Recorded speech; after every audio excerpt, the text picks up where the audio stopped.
Rico po from Trece Morteres, Cavite. Sino mga taga Cavite ulit?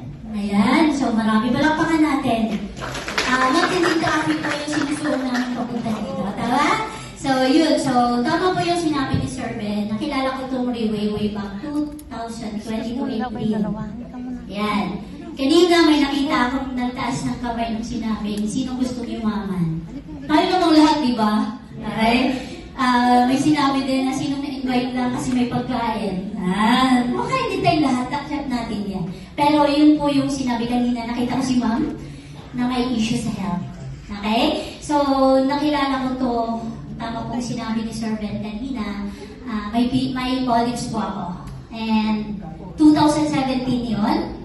Pero sabi ng doktor, na hobby ko, delikado lang siya kung mag-bleed. But 2022, yan na mo yung dumating yung pinakatakutan ko. 15 days nag-bleed ako. And then, thanks God, na-introduce saan. Palakpakan naman natin yung aking direct upline. Dahil yung star sa iyo ko. And also sa aming maganda. Yan. Wala talagang ano yan. Wala talagang kukontra dyan.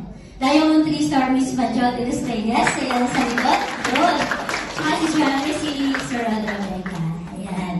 So thankful ako sa kanila kasi yung na-introduce sa amin nga to, hindi pa ako, kasi gano'n naman talaga tayo. Pag na-introduce sa atin, parang hindi ko naman kailangan yun. Tama? Meron ba dito? Hindi agad ko ginawa kasi hindi kailangan. Okay? But then, ayun nga sinasabi ko, 15 days akong nag-bleed. Sabi ko, kaysa pupunta ako dun sa doktor, hihiwain ako or kung ano-anong gagawin sa akin, why not itry ko muna to? Tama? And then, good news po, thanks God, 3 days po. 3 sa umaga, 3 sa gabi, 3 sa umaga, 3 sa gabi, 3 sa umaga, 3 sa gabi.